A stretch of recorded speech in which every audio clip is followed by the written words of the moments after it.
Look, may kasama pa ba tayo sa pintuan o ko lang nakakakita? Ha? Tinolang tanige.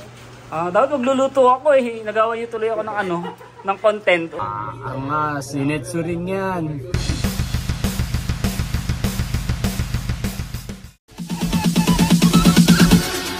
Bounce.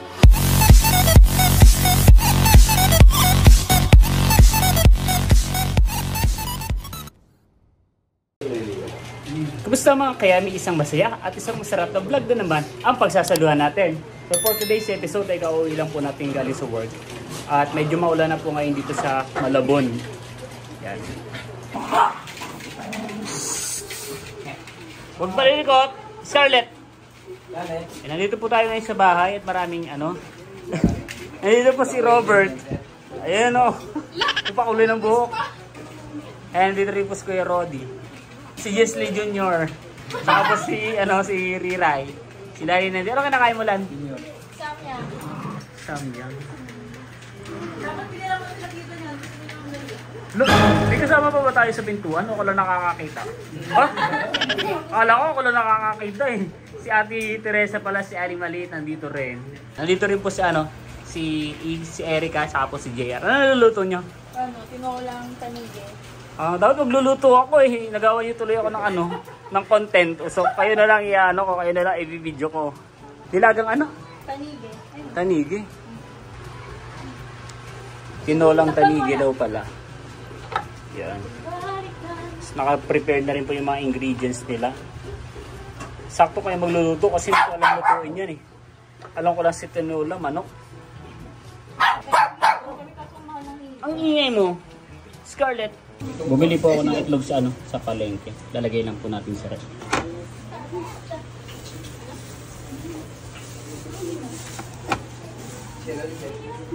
Bumili po ako ng 12 itlog. Kaya lang nabasag po yung isa. Lamig dyan, Scarlett. Malamig dyan. Ba't ngayon ka lang umakyat dito, be? Halloween daw kasi ngayon eh. Ba't ngayon ako nag-akyat dito? Saan ka natutulog? Nga naman, sa bahay nga naman. Papakuluin lang. Pinapakulo nyo na yun, isda. Sama na po yung... Sama na po yung kabakis. Sibuyas, saka tanglad. Sa amin tawag sa kanya salay. Ano yung saluya? Luya. Luya. Sa amin saka yung tanglad, sa amin tawag salay. Makita lang ako nakasardo, akala lalabas. Hindi lalabas. Gabi na. Umuulan. Behave lang, behave. Behave lang ito, behave. Po eh. Ililipat na po ni Chef Robert Chef yung... Robert. Ano trabaho mo, Robert? Cook assistant. Adonis. Cook assistant. Cook assistance daw siya. And bali nilipat po sa mas malaki pong lagayan dahil maliit po yung kaldero na pinaglulutuan eh. Medyo marami-rami po yung lulutuin na isdang tanike. Yep. Si Uno po lagi nagpapakalong yan. Mahilig magpakalong kay Daddy. Mahilig magpalambing kay Daddy. Ang pangalan ay Uno. Uno. Pogi niya no. Pogi ng baby niya no.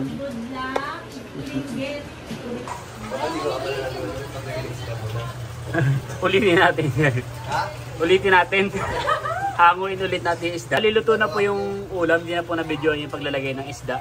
Tsaka yung paglalagay ng gulay.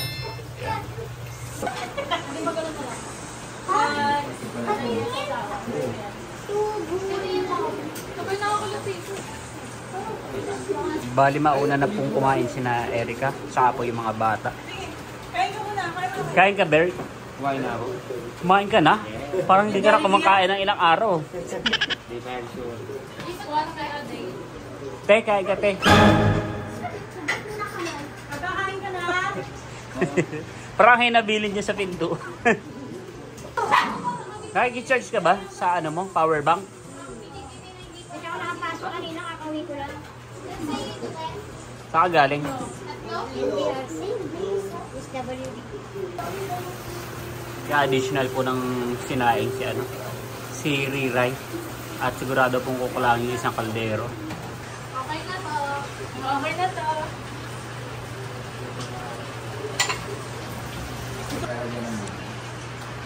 Ako na pong kumain yung mga bata.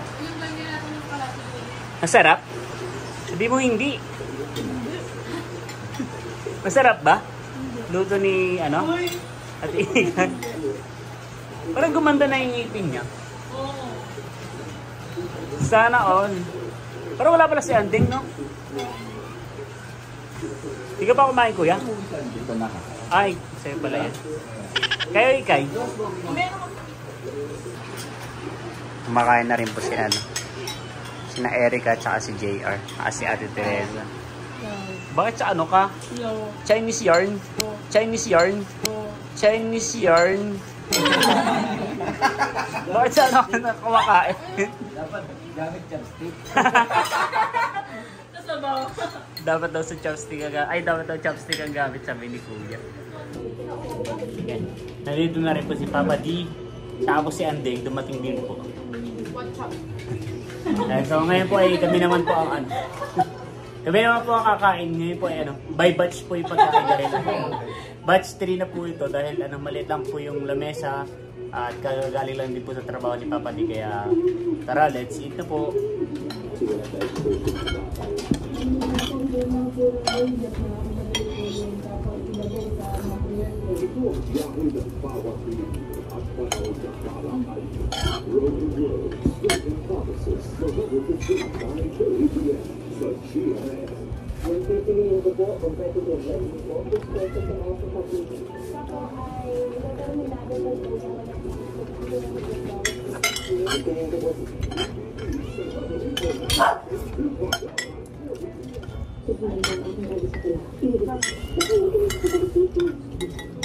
Anong luto to? Tinola. Tinola to?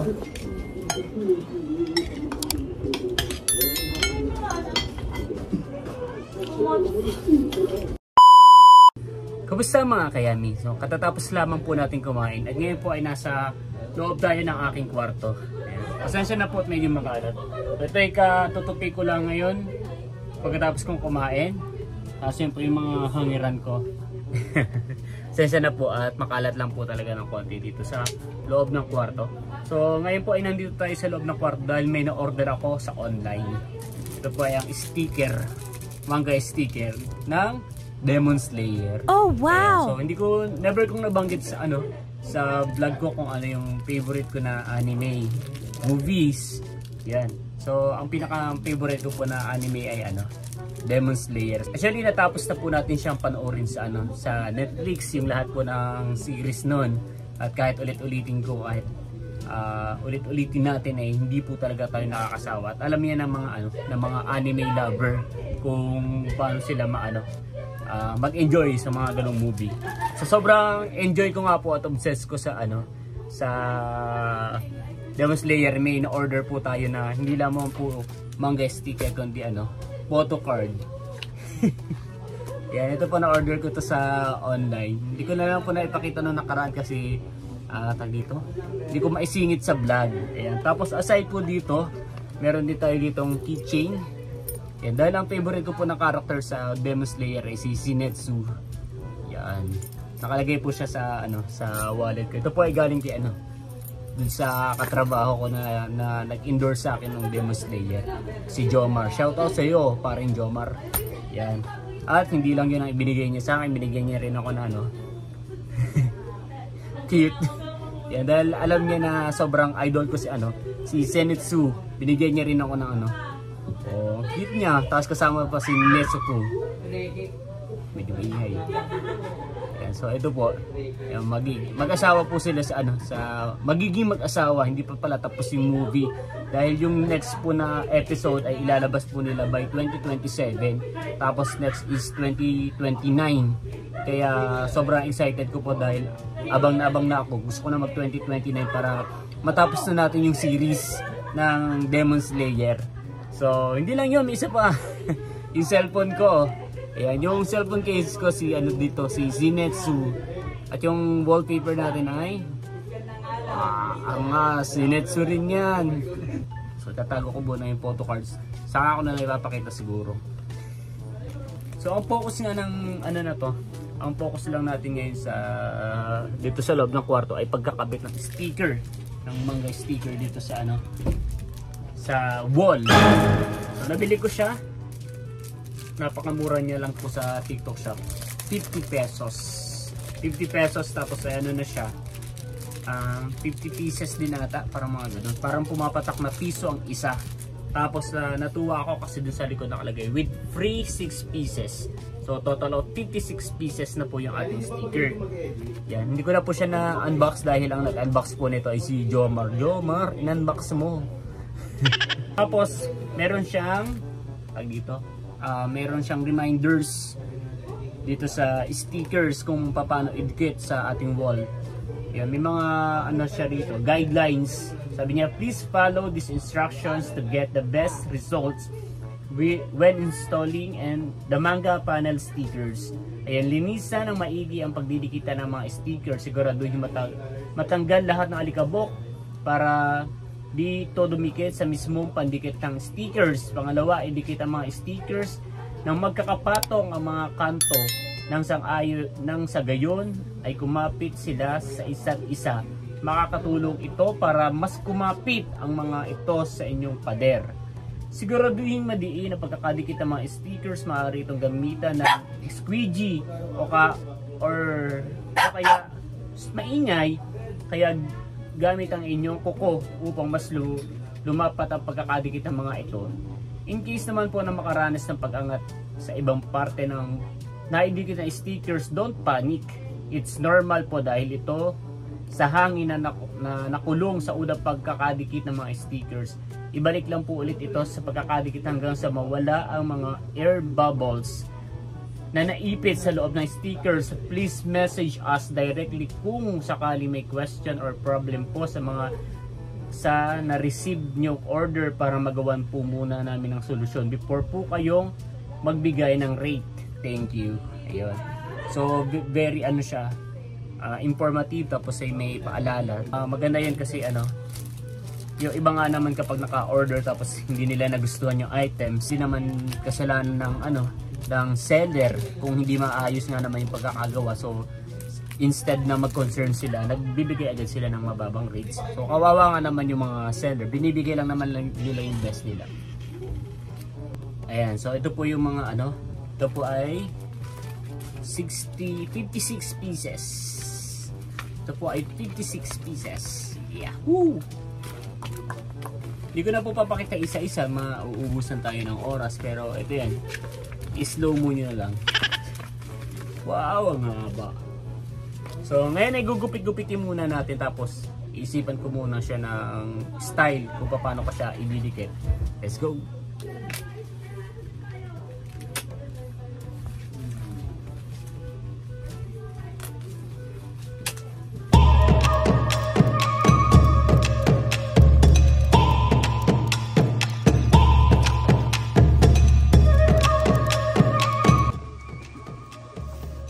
So ito na po yung ating manga stickers.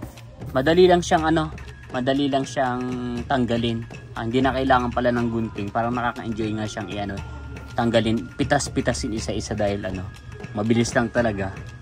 So ngayon naman po ay isi-set up na natin. I-check ko kung ilan talaga siya. Kung ilang pieces at kung ano yung magiging style. Ito po yung loob ng kwarto. Kung mapapansin nyo po, walang ibang display dyan. Lang yung cabinet, tsaka yung mga damit, short, yung mga pinagtupian, mga pantalon, tsaka yung mga labahan.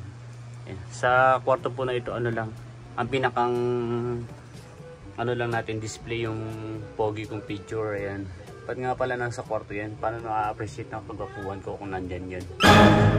So dito po natin sa wall na to ididikit dahil dito po sa kabila ay may kortina. Tapos dito naman po hindi naman po pantay yung pader dahil hindi pa po namin naipaayos. Yan. So dito na lang natin sa may wall. Sana po ay dumikit dahil ito po ay semento. Hindi ko alam kung didikit ba siya sa semento. Pag hindi, magkakain lang tayo, magmumukbang. Si-switch natin yung vlogs into mukbang.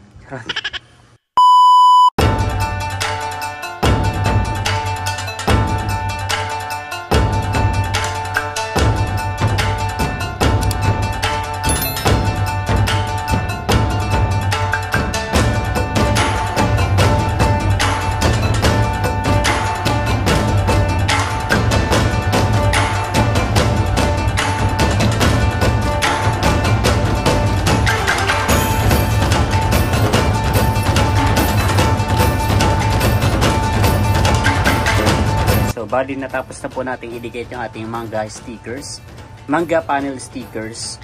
And so medyo nahirapan lang po ako ng konti dahil dapat pala sinimulan natin talaga ay sa itaas kasi may mga spacing pala siya sa gilid. Yung pala yung parang magiging pattern mo. And para yung space na to, ito pala yung dapat na ididikit yung katabi para hindi para hindi matanggal yung pagkaka-stickers. Tapos sa baba may mga lining din siya. Dapat pala ay sa taas talaga natin sinimulan. Pero dahil nga po may pako dito, ito po yung pako, pinagkakapitan po ng pan, ay dito ko po talaga sinimulan sa bandang gitna. So pero overall ay okay na rin naman. Angas. Ayan, at habang nagkakabit po tayo kanina ng stickers, ay meron po tayo ditong ice cream. Ayan, thank you so much po sa nanlibre po ng ice cream. Dito ko na rin po tatapusin ang video na ito. Again, maraming salamat po sa lahat po ng patuloy na nanonood at sumusubaybay sa aming channel. Hindi lang po sa akin, kundi sa buong Team Iti. So, hanggang sa muli para sa isa na namang masaya at masarap na vlog. Bye-bye!